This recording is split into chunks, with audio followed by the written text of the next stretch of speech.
Hello and welcome to Elevate Global Masterclass Series, where I'm hosting masterclasses with world-renowned healers, master teachers, mindfulness experts, spiritual business coaches, all to help you to rise to the next level of your purpose and make a difference on a global scale.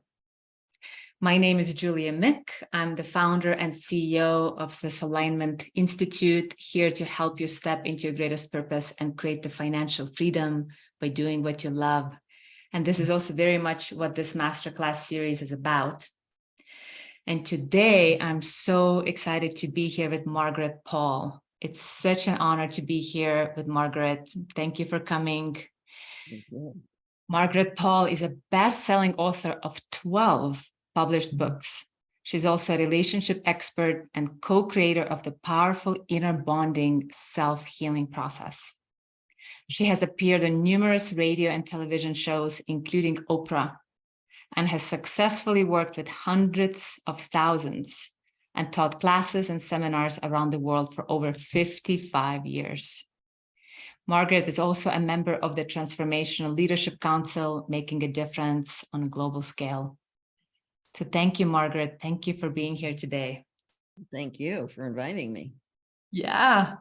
So I wonder, what's the first thing that comes up for you when you think of successful coaches who want to make a difference even more on a global scale, changing people's lives, bringing out the gifts? What might be missing? What do they need the most? The thing that people need the most to really influence others is to do their own inner work. It's the only way that they can walk in integrity, because we cannot take others any farther than we've gone. And so, really inner work is an evolving process. To me, it's ongoing one's whole life.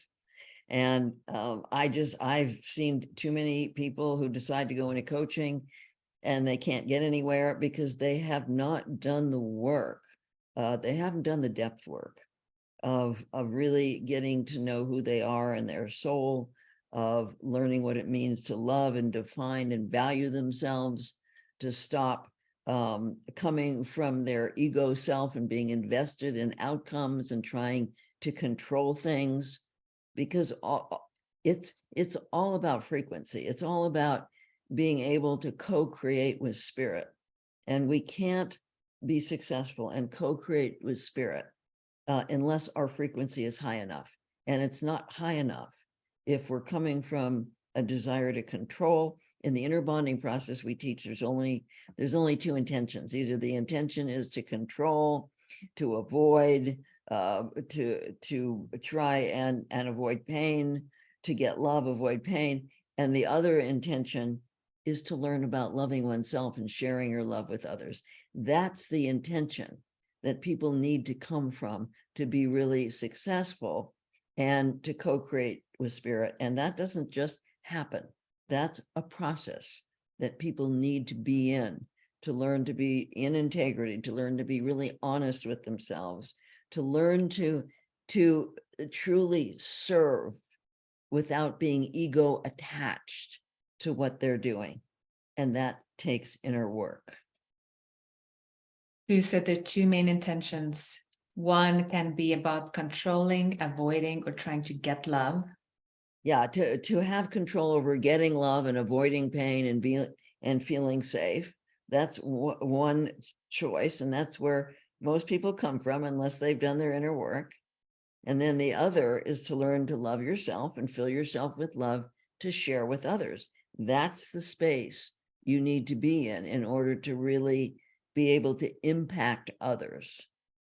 As I listen to you, how it lands in me is that controlling is like trying to get safety, trying to get love from somewhere else. Right. And that more healthier choice is actually finding love from inside of your own being. Yes, well, and to open, because to me, the universe is love, and to open to the love, the wisdom, the information that is here for us. It's within, it's all around us. And in the inner bonding process, we teach people how to access that higher wisdom, that source of love, so that they can bring it inside themselves and fill themselves up to share it. Too many people are defining themselves by what they do rather than by who they are as human beings. And when they define themselves by what they do, then they're very invested in the outcome. And they get scared if people don't want to work with them, and they're very invested in whether or not people have their breakthroughs and all of that. You can't really help people from that place because you're not being a role model. One of the best ways we help people is to do our own work and be a role model of integrity, be a role model of what it looks like to come from love rather than from control. So what would be like one step you can think of right away to give our audience how to come from love instead of control? What kind of healing needs to happen to not come from control? Well, this is what the process is. It's a 6-step process, the inner bonding process. It starts with being willing to feel your feelings and take responsibility, not to be coming from your head. We all learned to come from our head as we were growing up because we were too small to deal with pain. But now we have to learn to get back into our bodies. We have to become embodied, and we have to be aware of what we feel, so that if we're feeling anxiety or fear or depression or guilt or shame or anger or aloneness or emptiness, we can find out what those feelings are telling us about how we might be abandoning ourselves. Most of us have learned to judge ourselves, to stay up in our head, to numb with addictions, to make other people responsible for our sense of worth. Those are all forms of self-abandonment that keep our frequency very low. So when we feel those painful feelings, that's letting us know that we're abandoning ourselves. Or we might be feeling feelings that have to do with something that's happening with another person or externally. That's information too. And so our feelings are the guidelines that we need to be open to.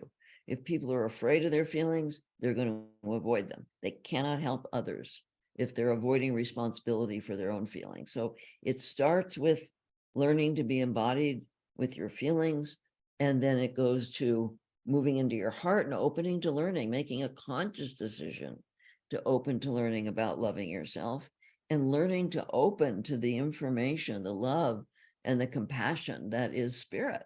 Because we don't actually generate that, we open to it. It is what the universe is, and we learn to open to that and bring that down into our heart.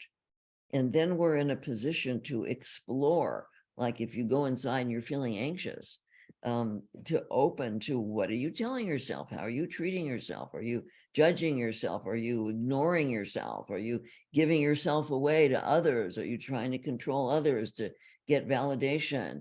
Are you trying to control your clients to get them to do what you want them to do? None of that's going to be helpful to anybody. And so we're going in to explore and to learn and to discover on the deeper level the false beliefs, because we've all grown up with false beliefs. And so all of this is part of the inner bonding process. Then we learn to access again our higher selves, to learn the truth about our beliefs, to learn what's loving to ourselves. And then we have to take the loving action and then go back in and see how we feel. So those are very briefly the 6 steps of inner bonding. And when people practice those, when they learn them and practice them, then they start to heal their fears. They start to heal their false beliefs. They start to learn what it means to love themselves, to define their own worth. Then they're much more in a position to be truly helpful to others. They're much more in a position to be a role model of integrity and of love and of compassion and caring. And of course, is what people need from us as teachers, as coaches, as therapists, as healers. They need that safe space. If we haven't done that for ourselves, we can't create that for them. In my work, I call it sacred selfishness. We first need to learn to love ourselves and receive from us, from life for us. And then when our cup is full, we genuinely just want to overflow. We don't have to try to give. It just happens. That's right. That's right. It just happens with no agenda. It's not exactly. Because if I'm completely full and already happy inside, I'm not searching for something from the outside. That's right. That's exactly right. And that's the place we need to come from, in order to really be successful in terms of being able to help others. Are you open to going through the 6 steps again? Sure. So the number 1 I got is feel your feelings and take responsibility for your feelings. Yeah, be willing to feel your pain. It's not just, I mean, what people do is they avoid their feelings because they're afraid of their pain, because they never learned how to manage their pain. Inner bonding is a very powerful way of managing and learning from pain. So step 1 is the willingness to feel your feelings and take responsibility. Great. Step 2 is you move into your heart and you consciously open to learning about loving yourself. And you open to whatever a higher source of love and wisdom and truth is for you. And you invite that into your heart. Mm. And then step 3 is you go down inside. Let's say in step 1, you discovered you were angry. And so you go inside and you ask, what am I telling you? How am I treating you? What am I doing or not doing? And thinking about, like, talking to an inner child that's making you feel angry at me, because anger at somebody else is a projection of that inner child's anger at us for some way we're abandoning ourselves. And so we're going to ask how we're treating ourselves, what we're telling ourselves, and allow that information to come up from the feelings. And then we go a little deeper into that ego wounded part of us and say, well, let's say that the inner child is angry because we're telling him or her that they're not good enough, that they've got to perform, that they don't look right or whatever. And so then we go down to the part that's judging and say, there must be a good reason you're judging. What do you hope for? What are you trying to That's control? step number 4, working No, with the wounding. it's still number 3. It's still number 3. We're Okay. going deeper into number 3 to the part of us that is trying to control. Because that's what's causing pain. Most people think most of their pain is coming from the past or from another person, but most of our pain is coming from how we treat ourselves. Unless it's like the pain of a loss of a loved one, or your house gets burned down, or you lose your job. I mean, that's that's heartbreak and grief and helplessness over a situation. But feelings like anxiety and depression and guilt and shame, we cause.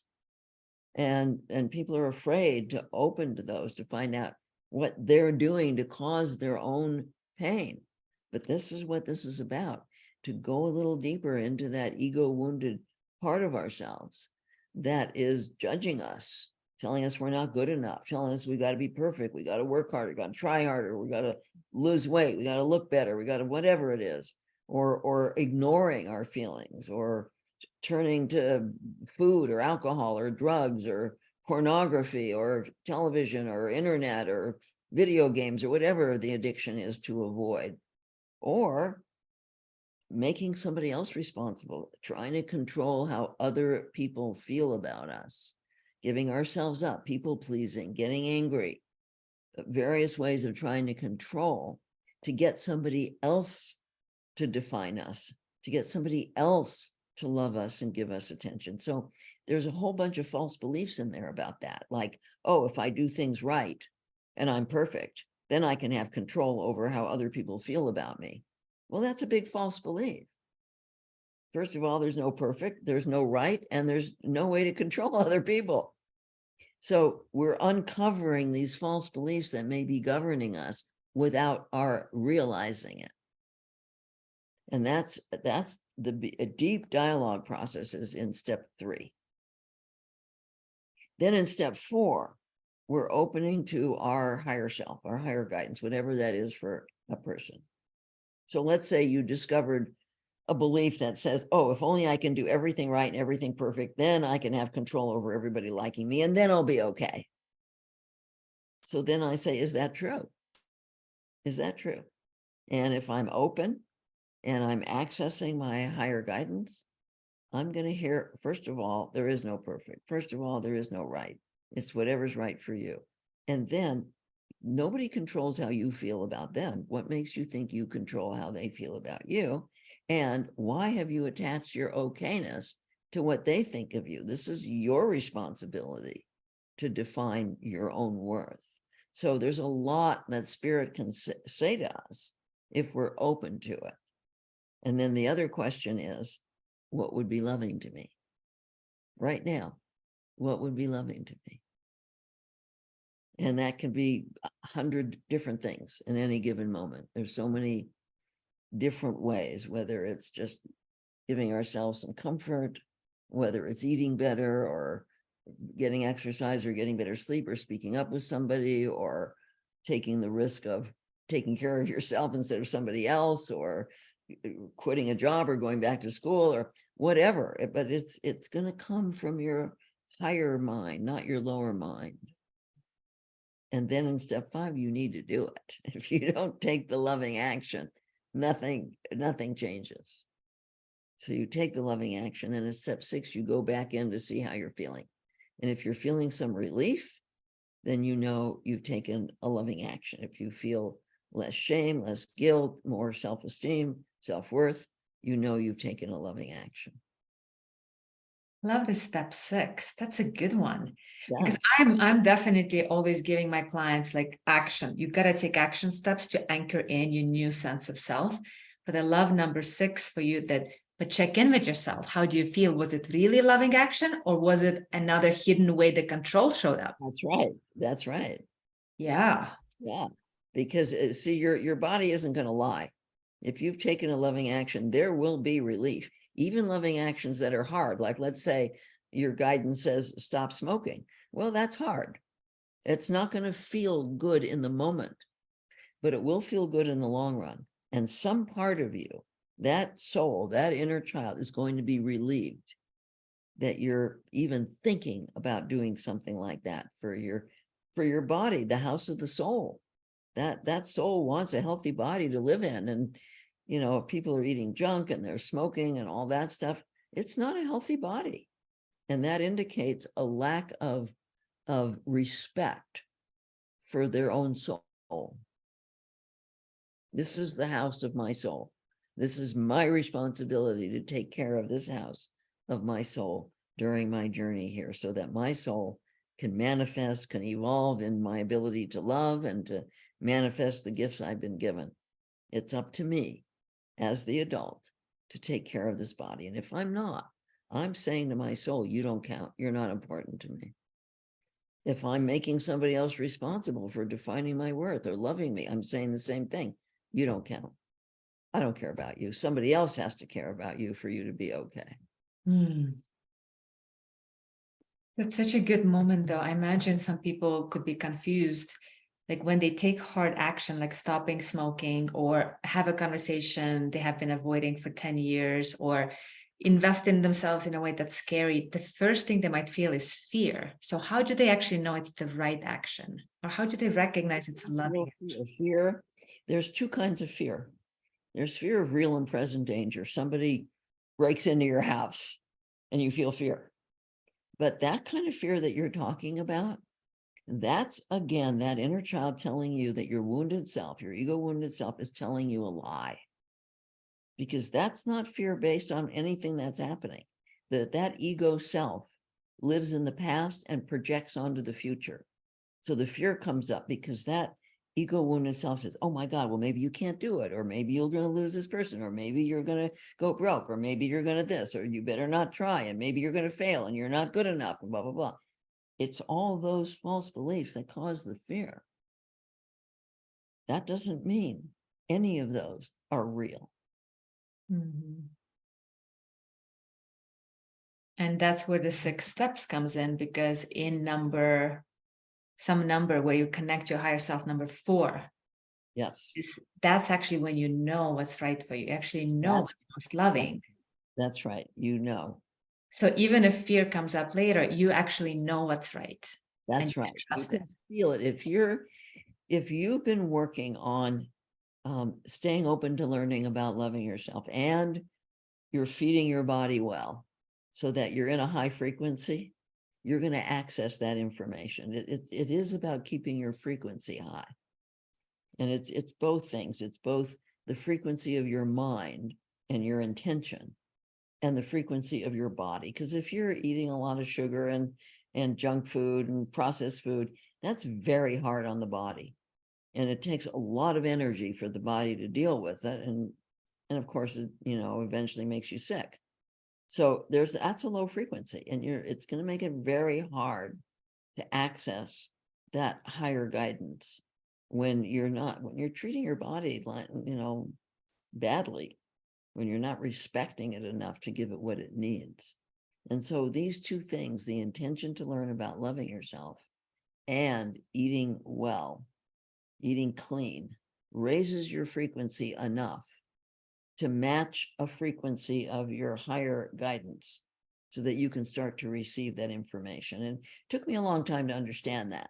I mean, I was looking to connect for a long time, but I didn't understand that it took these two things to keep my frequency high enough. Now I have what I call at-will divine connection, where I can just open to it. It's right there. It's there for all of us, but most people haven't done the work to access that.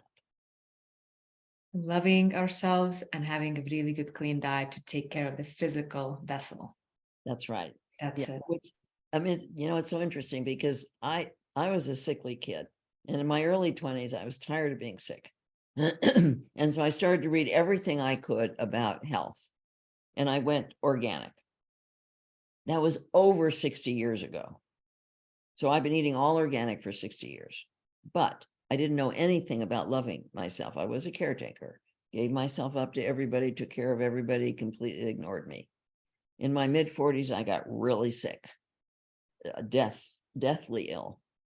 But fortunately, that's when Spirit brought us inner bonding, and I started to practice. And my inner child one day said to me, "How sick do I have to make you before you start to love me?"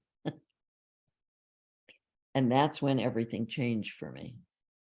And it was scary because I was scared that the people in my life who said they loved me really didn't, that they loved how I was taking care of them instead of loving me.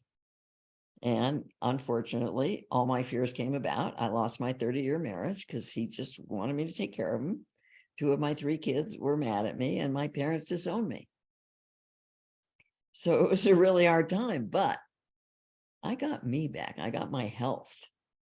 I got my vitality. I got my ability to manifest. I got my success. And so now, many years later, I'm 83 years old. I'm extremely healthy. I'm full of vitality. I love my work. I have a fabulous life.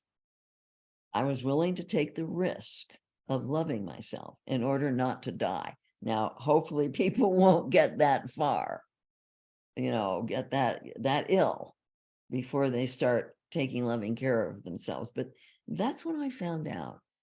I mean, I had been going along okay with my work, but that's when I found out that it was about frequency, because once I had been eating well all that time, but once I moved into that intention to learn to love myself, bam, I started to have that connection.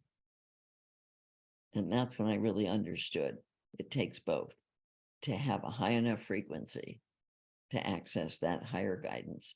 And life is so different. Then you're never alone. You're being guided moment by moment. Miraculous things happen.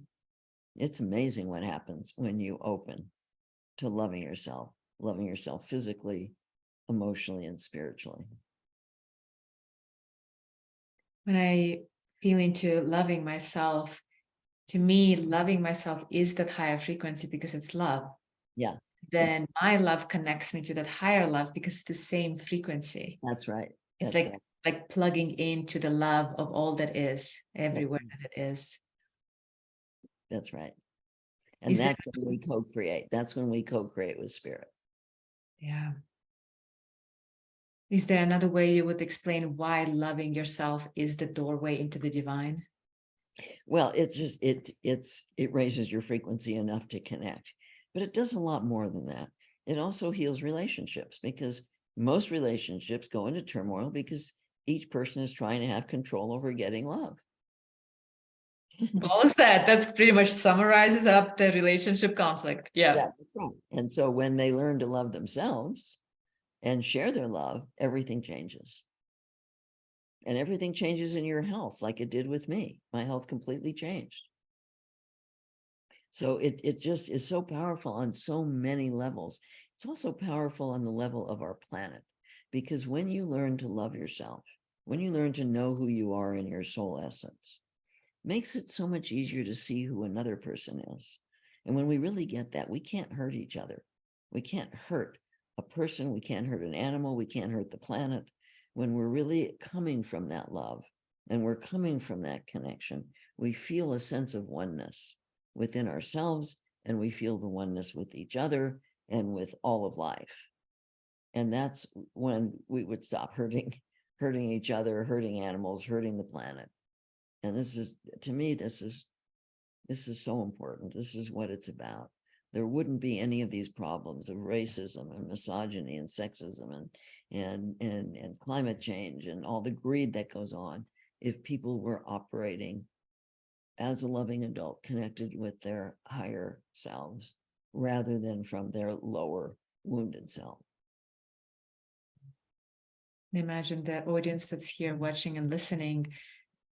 They want to make a bigger difference on the planet. They want to serve more. They want to live in their highest purpose. And what you're saying basically is, if you really want to make a difference, love yourself so much more, because then, only then, you can love and make a difference and help on a very large scale. Yeah, that's right. That's right. One of the things that is important for all of us who want to do that is to be role models. We have to be the role models. We can't be the role models if we're not doing our inner work. Yes. And how would people do inner work with you? I know you have a gift to offer. Where could they actually do this inner work you're speaking of? Yeah. So they can access an ebook. You'll have a link there for the 6 steps. Right underneath the video. Yes. 6 steps to profound self-love and joyous connection. They can go to innerbonding.com. And we also have a free course there, a free 7-day course that they can take to learn the outline of inner bonding. And there's many, many ways to learn it. I have many 30-day courses. One of them is called Love Yourself. It's a fabulous course. It's an at-home course with video and text. And I've got many, many ways. People can work with me. They can go to Inner Bonding and they can call my assistant. We have many trained facilitators. We have a fabulous facilitator training program with their facilitators all over the world working with Inner Bonding. We have the next training coming up in October. It's really an incredible training program. And then every bi-monthly, I do a masterclass where for an hour and a half, I will bring people through an inner bonding process, talk on a topic, and then do laser sessions, 15-minute sessions with people to show them how powerful inner bonding can be. Because even in those 15-minute sessions, people have breakthroughs and transformation just from doing the process. And so it's very inspiring to people. And that's another way that they can begin to be really involved with inner bonding. And all of that's on the website. On the website, and website is innerbonding.com. And underneath this video, there is a link to this free gift. And as people receive this free gift, they will land onto your email list where they can learn a lot more what you're offering. That's right. They can learn a lot. So I highly recommend to go claim this gift, the 6 secrets to profound self-love and joyous connection. Because if you want to truly make a difference on a global scale, this is the foundation. This is what you need to do first and foremost every day. Right. I think this is such an important ebook you're offering to us. Thank you for that. Yeah, you're welcome. Thank you. Thank you. Please go claim this gift. It was so good being with you, Margaret. Any last words before we finish for today? I just want people to know that anybody can learn this process. It's a simple process, but it's not easy, and it does take practice. Obviously, it's not an instant fix, but anybody can learn it if they want to. And I really want to encourage you to do that. It's so life-changing. So life-changing. Thank you so much for your sacred, powerful work. Please, everyone watching, listening, go receive this important gift. It's right underneath the video. And keep learning from Margaret. I know she has 12 books. There's a lot to learn, a lot to understand. Thank you again, Margaret, for being with us. It's truly an honor. You're very welcome, Julia. Thank you. Sending love to all of you.